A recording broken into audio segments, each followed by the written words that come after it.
Hello! The Russian website yugopolis.ru informs the Ministry of Defense suggests awarding those who distinguish themselves during the special operation with free plots of land in Crimea and in the Moscow region. In early August, the status of veterans was assigned to the border guards participating in the hostilities. The Ministry of Defense has developed a document on additional social guarantees for veterans and those who distinguished themselves in the special operation in Ukraine.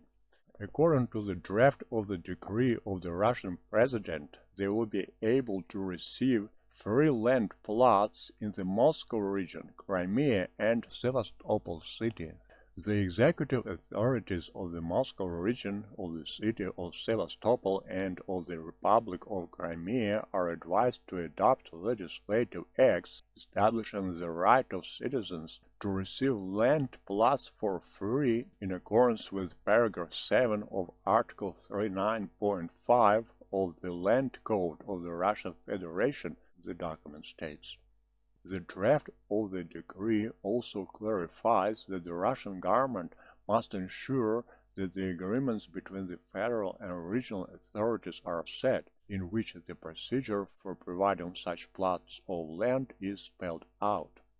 In early August, the Russian President Vladimir Putin signed the amendments to the On Veterans Law, according to which the FSB servicemen, including border guards, who performed the tasks of repelling the armed invasion on the territory of Russia, yes, you heard it right, who performed the tasks of repelling the armed invasion on the territory of the Russian Federation during the special operation in Ukraine, would receive the status of a veteran of military operations, and this I want to repeat again.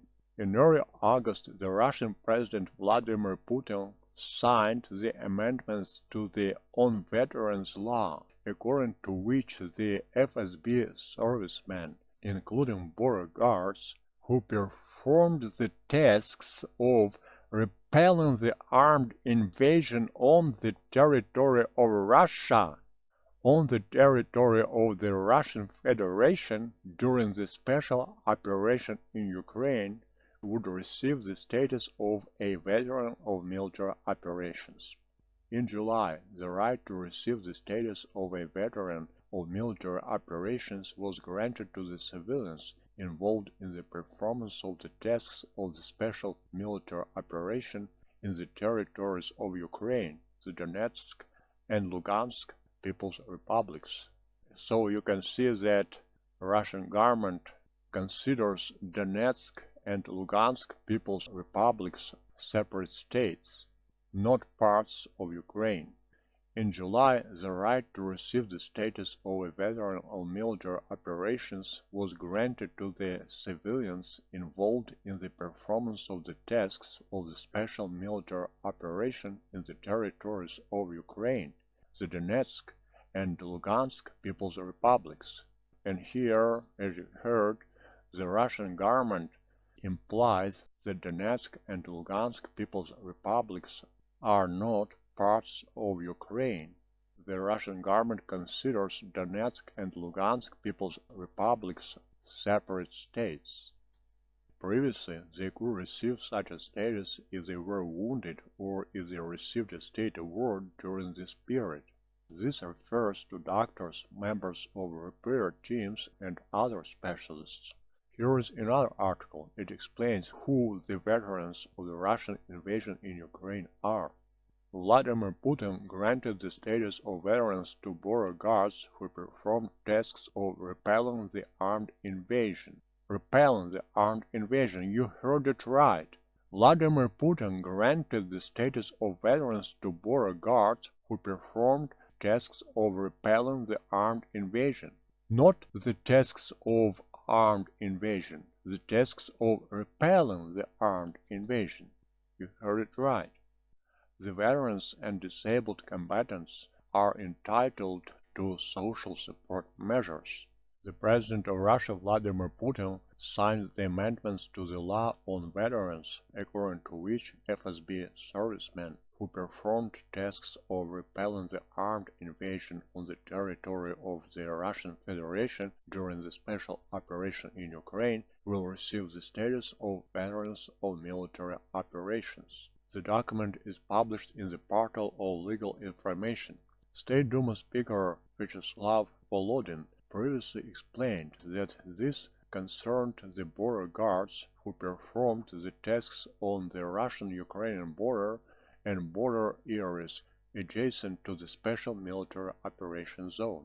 He emphasized that the border guards contribute to ensuring the security of Russian citizens and deserve the support of the state. They risk their life and limb while performing responsible tasks. In accordance with the law, the FSB servicemen who were injured, contused, or became diseased while serving on the Russian-Ukrainian border in the special operation area will receive the status of a combat-related disabled person. The veterans and disabled combatants are entitled to the social support measures, in particular to the compensation of the expenses on the house repairs and the household bills, to free medical care in hospitals, and to the privilege to be served out of turn in various organizations. The bill on conferring the status of a combat veteran on the military personnel of the FSB agencies who performed the tasks of repelling an armed invasion into Russia was submitted to the State Duma on July 11. You heard it right. It says, the tasks of repelling an armed invasion into Russia. The explanatory note to the document reports that about 2,000 FSB servicemen could apply for the status of a combat veteran. The bill was initiated by deputies from all Duma factions: the United Russia, the Communist Party of the Russian Federation, the Liberal Democratic Party, the Fair Russia for Truth, and the New People. And finally, this article from the Russian TESS.ru website explains how Russian civilians can become veterans of the Russian invasion of Ukraine. Putin signed the law of the status of veterans for civilians involved in the special military operation. The document also provides those people with social support measures. Moscow, July 14. Russian President Vladimir Putin signed a law on granting the status of combat veterans to civilians involved in the performance of tasks during the special military operation SVO in Ukraine. The document was published on Thursday in the official portal of legal information. The federal law establishes the status of a combat veteran for civilians who were sent to work in the special military operation in the territories of Ukraine, the Donetsk People's Republic and the Lugansk People's Republic from February 24, 2022, who have worked a certain period of time or were withdrawn ahead of schedule for valid reasons. The annotation to the document published on the website of the Federation Council says, in addition, the law provides those persons with a number of measures of social support, including prioritizing in distribution of the places in sanatoriums if they have corresponding medical indications, prioritizing in purchasing of land plots, as well as taking an annual leave at a convenient time. The initiative was originally introduced to the parliament by a group consisting of the deputies from the United Russia faction and senators headed by the first vice speaker of the Federation Council, Secretary of the General Council of the United Russia, Andrew Turchak. The party explained this concerns the civilian personnel of the armed forces of the Russian Federation, repair teams, doctors, and other specialists. Yaroslav Nilov, the head of the Duma Committee on Labor, Social Policy and Veteran Affairs, noted that war correspondents are also subject to the new law. Thanks for watching. See you next time.